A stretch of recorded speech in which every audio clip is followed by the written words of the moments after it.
Going on, everyone? I'm back here with another situation um, for this Narrative Arts special poetry edition is what I'm calling it, I guess. Since we're in the last days of this month of April, National Poetry Month, I felt like I wanted to share some more poetry. So that's what I'm going to do.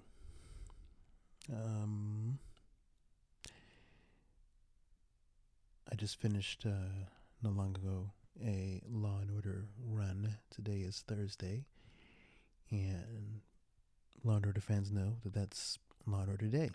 You know, beginning with Original Recipe or the OG show, OG show, or the Mothership, as it is sometimes referred to, the original Law and Order, and followed by Law and Order Special Victims Unit, which is then followed by Law and Order Organized Crime.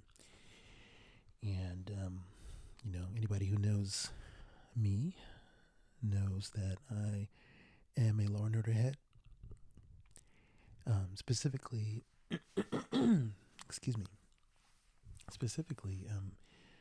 Victims Unit. That's probably one of my favorite shows. But now with Law and Order Organized Crime, that is a favorite show as well. Those two are my favorite right now. And the last episode of the Law and Order run was of Organized Crime, and great episode. It's great TV, hands down.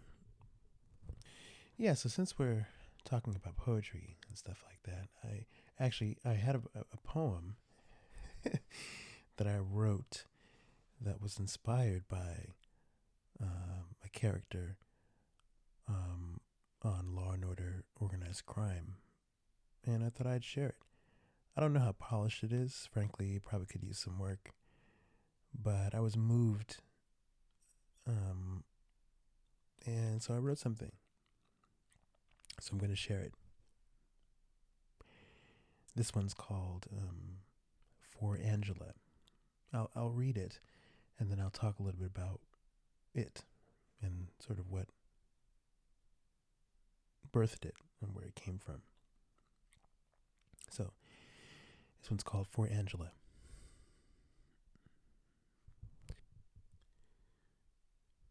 Better.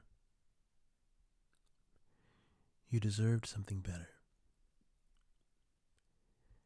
For as far as you came, for everything you endured, everything you hoped for, not just for your children, who you bled for and birthed from your body, but also what you hoped for yourself. In your private, most intimate moments, the hopes and fantasies you held so deep you would never dare to speak them, even to your reflection in the bathroom mirror as you prepare to put on another show for the world who still thinks you're the defenseless ex-wife of a charismatic and intelligent killer masquerading as an innocent man. You deserved better.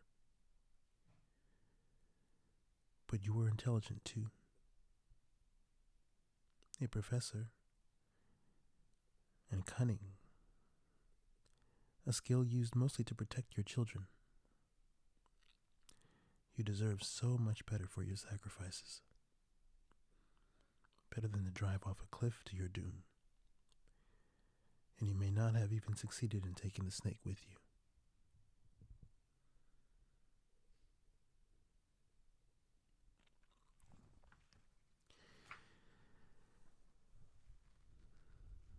This was a piece that came about, really grew out of my frustration for how the writers of Law and Order Organized Crime chose to close the arc of the character of Angela Wheatley. For those of you who know the show, who've watched the show, you know what happens to Angela. If you don't, I'm not going to spoil it here. But I will say I was a little bit disappointed.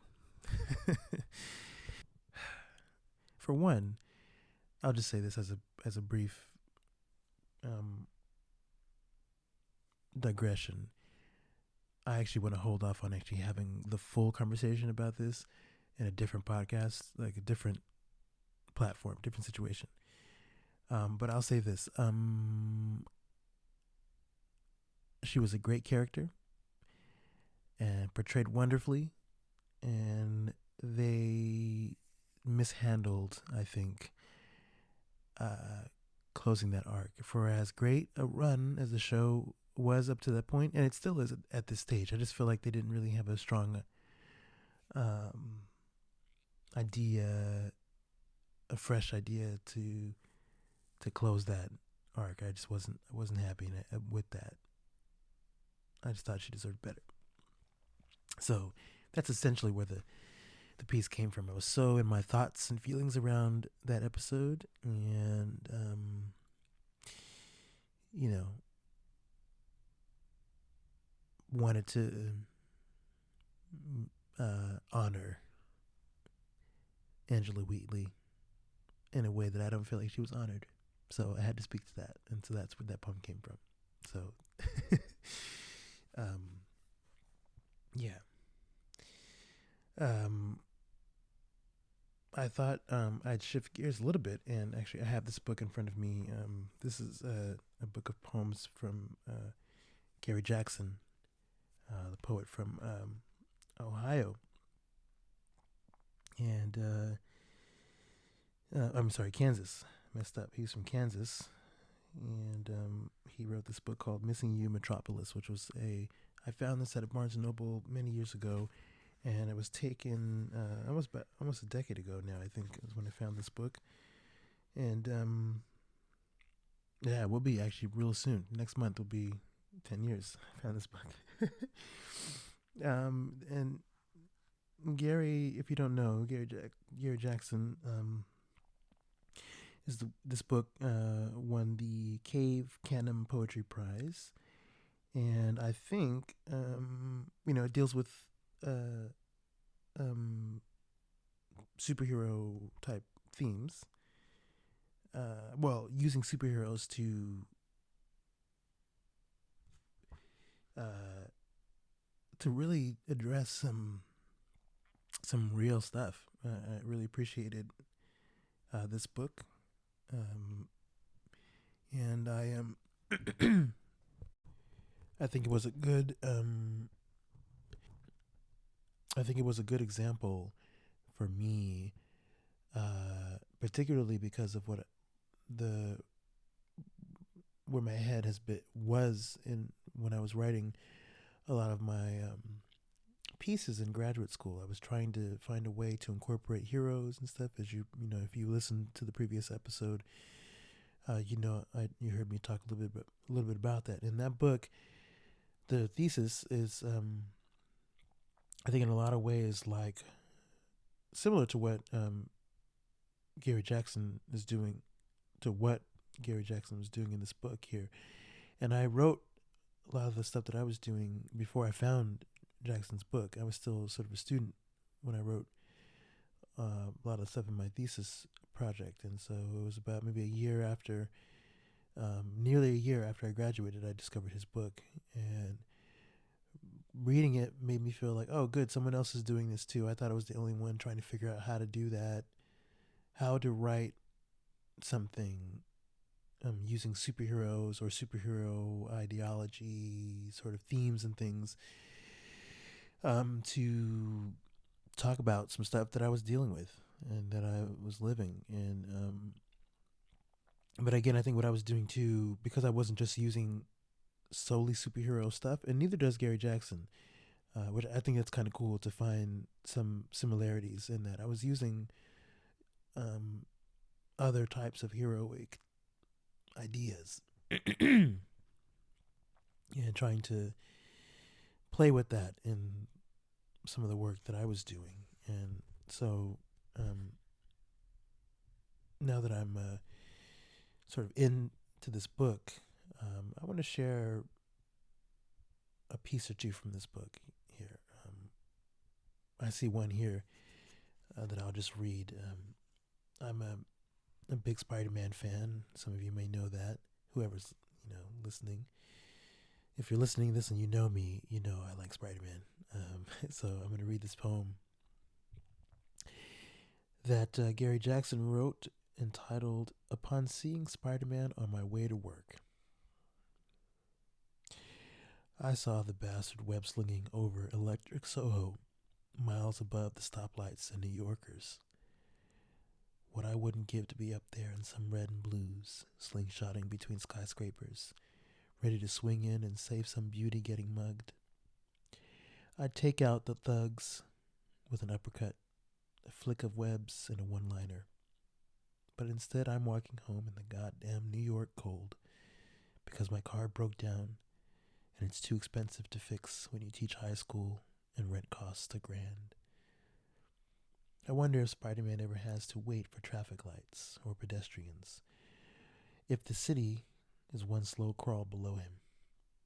I'd trade my job, my BA, hell, even my wife, anything to climb walls, spin webs, touch rooftops with toes.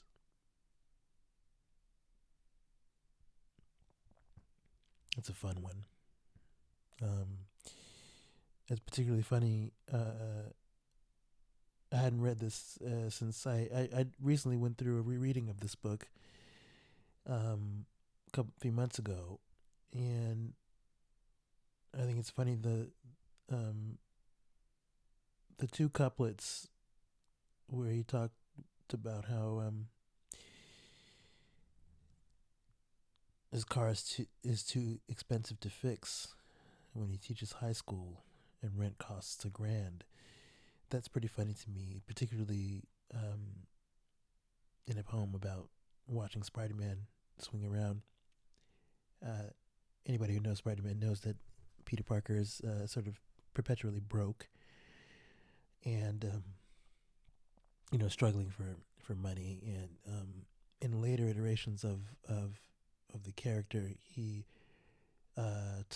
teaches high school science. So, and many of us know that teachers don't make a ton of money. They don't make as much money as they should for the work that they do. And so to read it here is, it's interesting. I'm sure Gary Jackson knows that about Spider-Man. He's a comic head. His other book I just read recently. He had a recent book of poetry come out earlier this year or last year, I think, which was more personal, about sort of family lineage. And there's a couple pieces in there that sort of draw from superhero or comic book aspects and stuff. This book is sort of more that. This book I'm holding, Missing You Metropolis. But the other book, I'm not as much, but I appreciate. In fact, you know what? Let me grab that book here. I'm gonna read a piece from that book because I thought the approach to that book was actually pretty cool. He recorded conversations with his mother, and there are poems in this book that are written from those conversations. They grew out of those recorded conversations. So this book is called Origin Story, which is the most superhero thing. You see this in comic books all the time, or about comic book characters. But what is your origin story? What is your genesis? What's the birth of this hero, this character? In a lot of ways, this book, this follow-up book to Missing You Metropolis, this is about 10 years apart now. This first book came out around 2011, 2012 or so, and it took a long time for him to get this other book to come out. 2010 is the first book, and this one came out I think last year. I was talking to another writer friend of mine, and I said, "Oh shoot, I think he's got a new book coming out." I just looked him up, and I discovered this book, Origin Story. And I was surprised to be like, "Oh, yo, shoot, that message came out 2021. Let me get this book." So 11 years later, this book comes out. So Gary Jackson is the hero of his story, and these two books are, two distinct sort of chapters in his hero's journey, if you will. So flipping through this book here, I want to share. There's a couple pieces. I think this is it was actually I appreciated the whole packaging of this book and how it goes about talking about. In fact, here I'll give you the. I'll read the note here. He's got the note this will better explain the approach to some of the poems in this book. So this is from Gary Jackson. This page is called "A Note on Interviewing Featuring Poems." There are several poems in this book that are titled "Interviewing Featuring," and here's the note that Gary Jackson is giving the reader in order to understand how to read the poems and how to understand them. So it goes as follows. In 2010, my mother invited me to record a series of conversations with her while we combed through old photos together. The original intention was to use the conversations as inspiration for some future series of poems. Years later, all 13 of our recorded conversations were transcribed, generating a 60-page document that was subsequently transformed into the interviewing featuring erasure poems in this collection.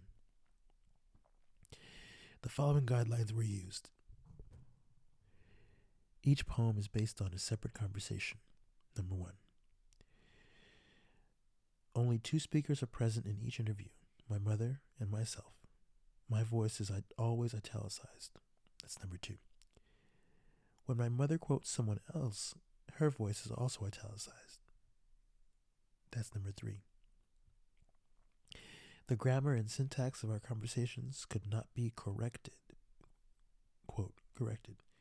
We talk how we talk. That's number 4. Erasures were guided by an effort to preserve clarity and the music of my mother's voice. That's the 5th guideline. Spacing was manipulated to condense what would otherwise amount to massive amounts of white space between words. Caesuras and line endings may signal an omission of just one word or pages of text. So I found that interesting that there was a note sort of giving us a window into how to interpret the poems when it came time to read some of them. That was pretty cool. So, and I just felt like this is a cool sort of next chapter to follow. Sort of what else Gary Jackson's got up his sleeve. What is his what's the next story he's telling? I really enjoyed Missing You Metropolis, and then I had to get this book, and so yeah, wanted to share some poems. Oh, here's one. Here's a different one. It's interesting because even this one does not have the same superhero packaging, but like I said, there are aspects from comic books and superheroes that make their way into this book too. So here's one from the first section,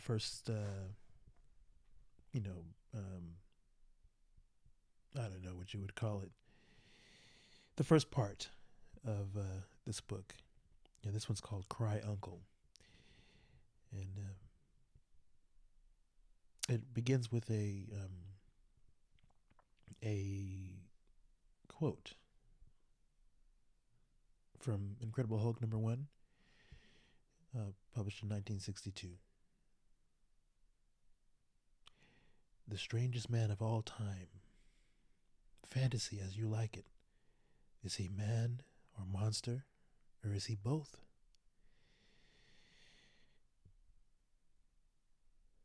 Incredible Hulk #1, 1962. 13 and thinking he's on his way to becoming a man. My cousin barks, "Fuck you," to his father, who only looks at him before dragging him outside and raising both fists.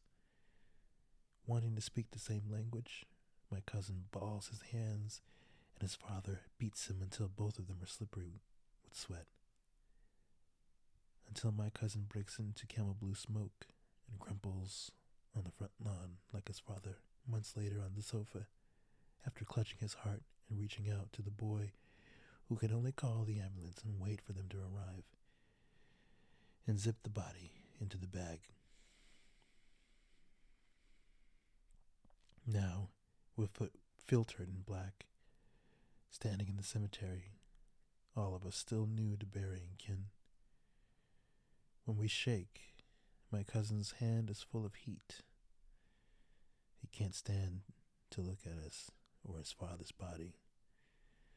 But back then, we knew men only through stories instead of breath or touch or trembling hands. Something about quotes before a poem I always found interesting, and learning about the possible reasons why a poet might begin a poem with that, and thinking that it's not a separate piece. That's part of the poem, like your title. Title is a part of your poem, and any quote you have is a part of that too. It helps gives us context, I think. And so, in my reading of this poem, having it begin with what you see, an Incredible Hulk reference, tells us, well, it tells me, well, what I got from it, really, is what it is, has to do with who spiritually feels most like the Incredible Hulk. David Banner or Bruce Banner, depending on where you're looking at it, who you're looking at it from, whose perspective you're looking at it from, is the mild-mannered scientist, for those of you who don't know, who gets hit by a gamma ray explosion, and that sort of awakens a dormant energy force within him that results in him becoming the Incredible Hulk. So who in the poem Cry Uncle is Incredible Hulk? My guess is maybe both the cousin and his father beat him. It's interesting to me. What defines the Incredible Hulk is his rage and anger. And so the speaker's cousin sounded like he had some rage going on, shouting out the F word to his father. And his father took him out and beat him. He also had rage. And so maybe there's a connection there. Perhaps both of them have Incredible Hulk things going on within them. So yeah, interesting stuff. Yeah, I like Gary Jackson. He is. I appreciate his work, and what he has to say about stuff. So one day I'll get back and share some more of his work. But I want to read one more, I think, of my recent pieces here before I get to a place where I'm gonna probably close, and then I'll talk about it. So I don't have a title for this one, but I thought I'd share it anyway. So I'll just read it. Sitting with you in the silence of the room is sitting with knowing, sitting with understanding. There is nothing to explain because we are the same. We've been to the same. Boom, boop. Nope, messed it up. Let me read it again. So here we go. Start again. Sitting with you in the silence of the room is sitting with knowing, sitting with understanding. There is nothing to explain because we are the same. We've been to the insane asylum, in the depths of thought, run over everything in the treadmill of our minds leading nowhere, yielding anger, burning us in the fires of our despair. What scars there are upon the scarred. Wow, I'm messing up. Something's up today. I'm going to try it again. Bear with me, please. So I'm going to take... Here we go. So I'm going to read this. Here we go. Sitting with you in the silence of the room is sitting with knowing, sitting with understanding there is nothing to explain because we are the same. We've been to the insane asylum in the depths of thought, run over everything on the treadmill of our minds, leading nowhere, yielding anger, burning us in the fires of our despair.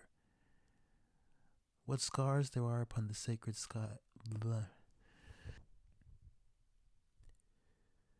Sitting with you in the silence of the room is sitting with the knowing. Dang it. It's not working out today. Here we go. Let's try again. Sitting with you in the silence of the room is sitting with knowing, sitting with understanding. There is nothing to explain because we are the same. We've been to the insane asylum in the depths of thought, run over everything on the treadmill of our minds, leading nowhere, yielding anger, burning us in the fires of our despair. What scars there are upon the sacred child belong to me too, because sitting with you in the silence is to sit with the result of betrayal, to sit with violation, to sit with ourselves, with the child selves, to sit with trauma and heal, or live with brokenness and try to.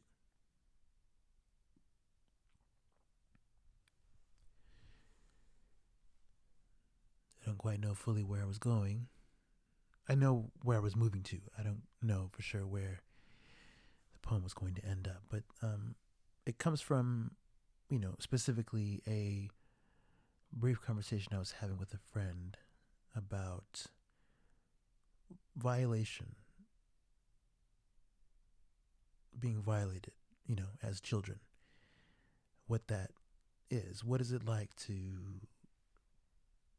have your trust betrayed when you're a child? And what does that do to you as you grow up? We didn't get this deeply. This is just the sort of the gist of where the piece comes from. The speaker is engaging with a kindred spirit.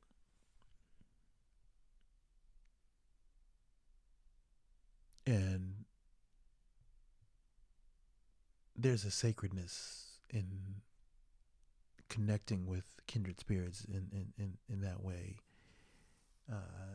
And I think in a lot of ways that's essentially where the piece comes from.